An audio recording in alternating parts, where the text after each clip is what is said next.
कि वो हम्म जो कुछ कर रहे हैं, जिस तरह हम्म खास एक सियासी जमात हमारे मुल्क के अंदर उस हम्म जमात की पॉपुलैरिटी को यूज करके यूट्यूबर्स जो है वो डॉलर्स कमा रहे हैं।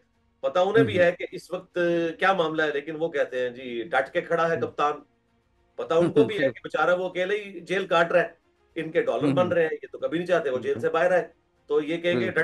डटा रहा है। भले उसकी हम्म बहन अलीमा चीखती रहे हम्म कि बताओ हम क्या करें, किस तरीके से हमारा भाई हम्म बाहर आ जाए, जाहिर है गर्मियों तो वो काट रहे हैं अंदर। लेकिन ये लोग बिल्कुल। जो है वो फिर पंप करके ये कभी नहीं चाहते कि वो बाहर आए। यही सिलसिला हम्म है बाकी मामलात का भी, मुसलमानों का लहू गरमाने वाले लोग हम्म और लोगों को कहते हैं कि आप जनाब शहीद हो जाएं जाके वहां पर। अपनी हालत ये हम्म होती है कि ये लोग इसराइल का नाम भी अगर किसी व्लॉग में लेंगे तो उसके ऊपर बीप लगा देंगे कि हमारा चैनल ना डिलीट हो जाए। तो जो लोग चैनल के डिलीट होने का खतरा महसूस करके इसराइल के नाम के ऊपर बीप लगाते हैं, उन लोगों ने जान देनी है इसराइल के खिलाफ। बिल्कुल। अच्छा सर, चैनल की डिलीट होने की बात की तो मुझे पता चला कि आपका जो मेन चैनल है वो इंडिया में ब्लॉक हो गया है। और जी हाँ। वहां से कितने ऑडियंस थी जो आपके चैनल को वॉच करती थी, और क्या इंडिया की जानिब से लोग किस तरह का व्यू रखते हैं पाकिस्तान का, कैसे आप देखते हैं इस चीज को? हमारी ऑलमोस्ट कोई 25 से 27% जो ऑडियंस है वो इंडिया से हम्म ताल्लुक रखती है। तो वहाँ पे जो स्टूडेंट्स हैं, पढ़े लिखे लोग हैं, वो तो वीपीएन का यूज करके वीडियोस देख लेते हैं, लेकिन जाहिर है हम्म मेजोरिटी लोगों को तो इन चीज़ों हम्म का इस्तेमाल करना नहीं आता।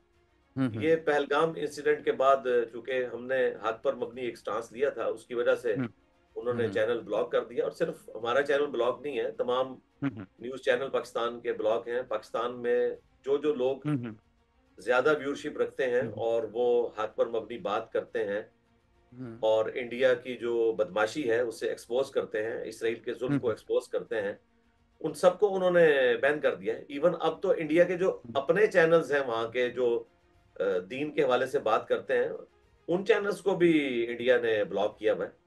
अल्लाह करे बिल्कुल। कि इंडिया में कोई ऐसी हुकूमत आए मुस्तकबिल के अंदर के जो सेकुलरिज्म इंडिया का जो उनकी खूबी थी उसको हम्म दोबारा से रिवाइव करे, तो फिर इंशाल्लाह ताला ये पाबंदी वाला मामला भी हट जाएगा।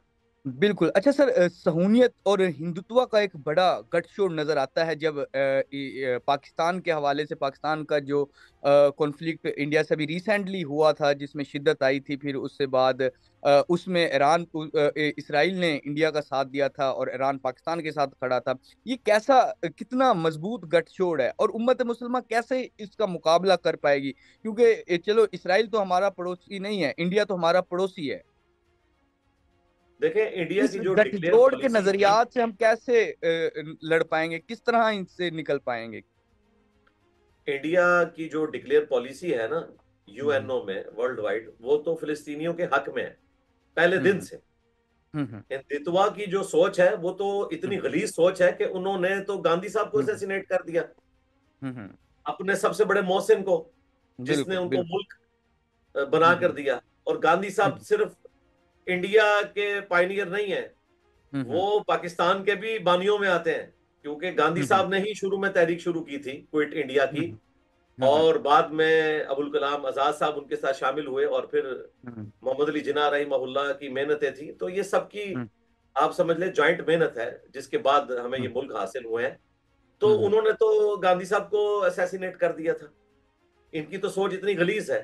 बिल्कुल। हालांकि उनकी डिक्लेयर पॉलिसी जो है वो फिलिस्तीनियों के हक में है, लेकिन सपोर्ट ये इसराइली की वो कर रहे होते हैं अंदर खाने। ये बड़ी हम्म अजीब बात है और उसके पीछे जाहिर है पाकिस्तान दुश्मनी उनकी शामिल है। हम्म तो हम्म अल्लाह करेगा कि इंडियन अवाम को समझ आएगी और आप देखें कि इस दफा जो इलेक्शन है वो बड़ा मुश्किल से ही मोदी साहब ने जीता है। उम्मीद है कि अब दोबारा से इनकी हुकूमत नहीं आने वाली इंशाअल्लाह ताला। बिल्कुल और इनके अजाब बिल्कुल से जो है वो इंडियन अवाम की जान छूट जाएगी। इंडिया के अवाम हो, पाकिस्तान के अवाम हो, दोनों अमन के साथ रहना चाहते हैं और बिल्कुल। दोनों तरफ के लोग चाहते हैं कि तजारत हो और पॉवर्टी सर्कल से करोड़ों लोगों को, बल्कि one hmm fourth of world यहाँ पे रह रहा है, बांग्लादेश, हम्म पाकिस्तान और इंडिया हम्म की अगर आबादी मिलाई जाए, तो इनको हम्म पॉवर्टी सर्कल से निकालने के लिए जरूरी है कि यहाँ पे जंगो जदाल का मामला ना हो, तजारत हो हम्म और अमन के साथ रहें। अच्छा सर,